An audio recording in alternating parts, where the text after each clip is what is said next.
Hey everybody, I've been giving some thought to the subject of Megadungeons, and I'd kind of like to talk around that and maybe come up with a definition of what is a Megadungeon today on Greyhawk Grognard.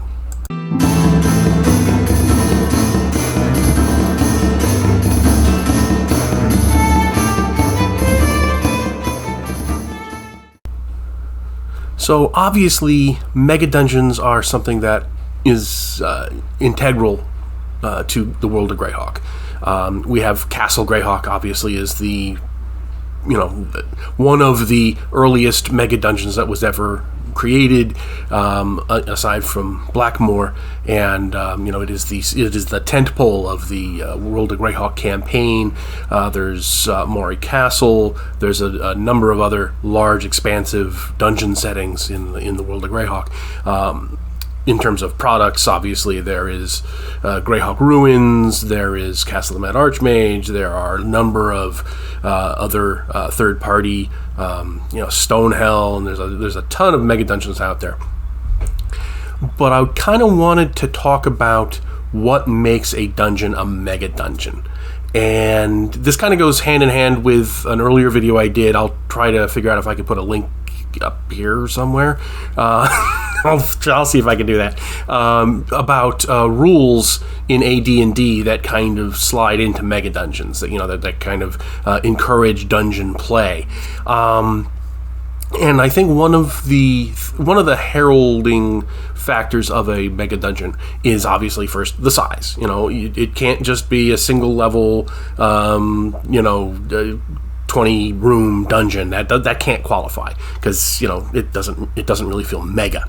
But then what is the cutoff? Is it 5 levels? Is it 10? Is it 100 rooms? Is it 1,000 rooms? I don't think there's any hard and fast numerical definition in that sense, other than it is subjectively a large dungeon environment. I do think that one of the heralding marks of a Megadungeon is the fact that it is not something that can be cleared out ever, because it's constantly either being expanded or it's being restocked somehow. In the case of Castle Greyhawk and Greyhawk Ruins, obviously, Castle Zagyg is obviously the Gygax's published version thereof.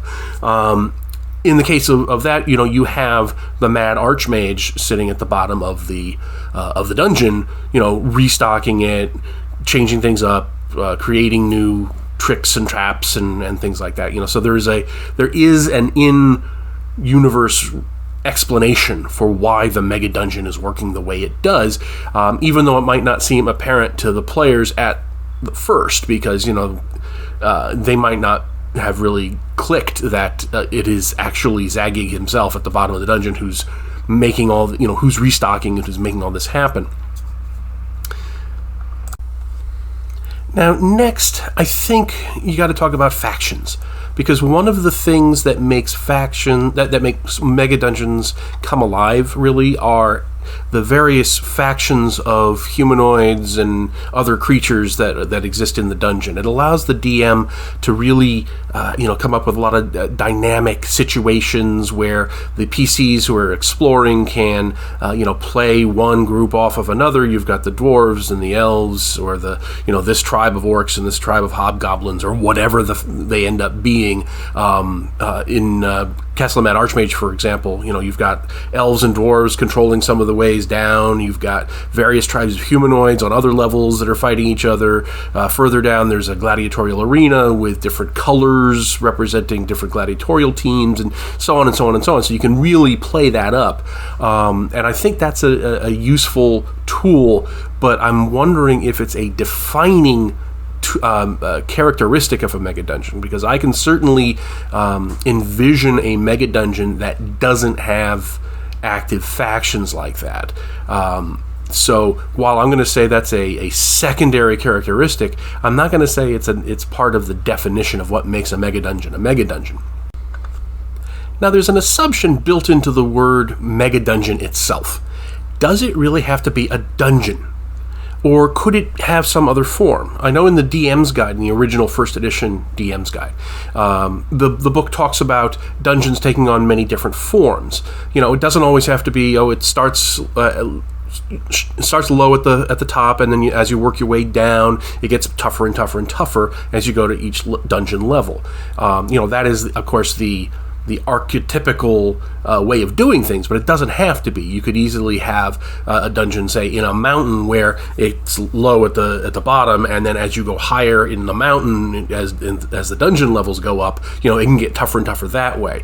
It's more about proximity to the entrance than it is in any particular direction. So you could, in theory, have a big sprawling dungeon that you have an entrance in the middle, and as you get further and further out in any direction, it's going to get harder and harder and harder. You could also apply that to something that isn't necessarily a dungeon. So, for example, a ruined city. You could have a ruined city that was a mega dungeon, in my opinion, just because it's not a dungeon in terms of layers of underground catacombs, stacked on top of each other. I think it can still make the case that a ruined city could be a mega dungeon because it can still be restocked and it's still very large, but it's not necessarily a huge underground structure. So I think in terms of definition, form isn't necessarily a factor. So you could have it. You could have a forest, for example, be a mega dungeon as long as it was kind of self-contained. Because I think it kind of loses meaning when you try to apply it to, say, an island or a whole continent or something like that. The whole world is my mega dungeon. Then you lose any meaning of the term. Then it becomes a wilderness campaign. But if you have a self-contained unit, like a forest or a swamp or a ruined city or something like that, I think you could make the case that it could be a mega dungeon. And in fact, having a mega dungeon forest environment, that really sounds like a cool thing, or a swamp or something. I could see really playing around with that and having a lot of fun with that. And I think along with that is that there is that idea of physical containment, right? Because a dungeon per se, is by definition kind of it has a defined area. Even if that area is constantly or intermittently expanding, it still has a defined area. And you could, in that same way, say that a forest, which is obviously the forest stops where the trees stop, that could come to be a mega dungeon if it was treated properly. So I kind of like that idea. But other than that, I couldn't think of a lot of other criteria that would say if it must have this in order to be a mega dungeon. I think it has to be large, relatively large, without a particular set. I mean, it's one of those things, you know it when you see it. It has to be unbreakable, right? You can't finish it.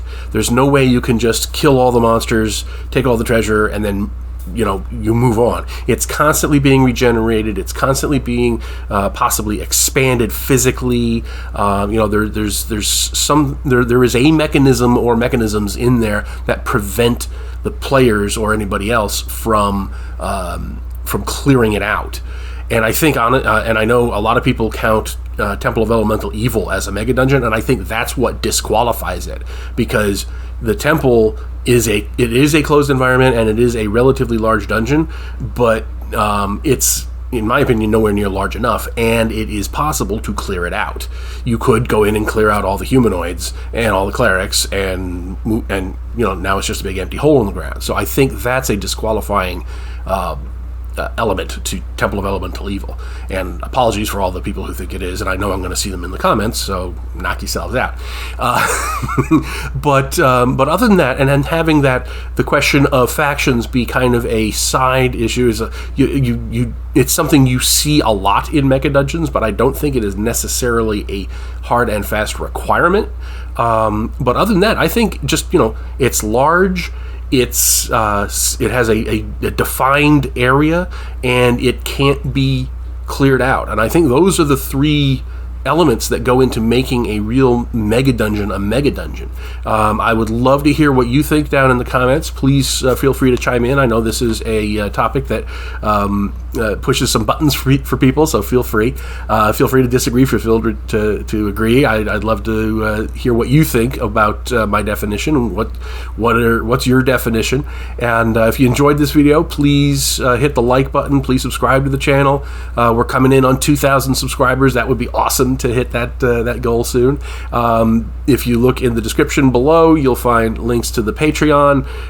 Every dollar I get from Patreon is time I can spend doing free stuff like this rather than writing stuff for sale. So that's always a great thing. There's the link to the blog that has a whole bunch of free content, and of course there's a web store, so you can support me that way if you choose. So anyway, hope you enjoyed this video. Please let me know your thoughts down in the comments, and I will talk to you later.